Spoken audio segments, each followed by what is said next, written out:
ऊपर दिए ना देखिए ओए ताकि मैं हाथ में रख के अरे कुछ नहीं ना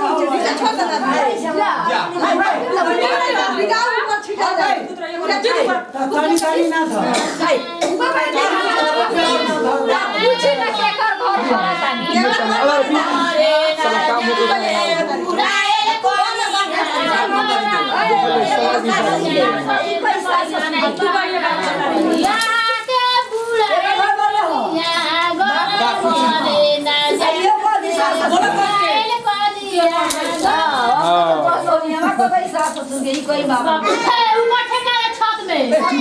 काम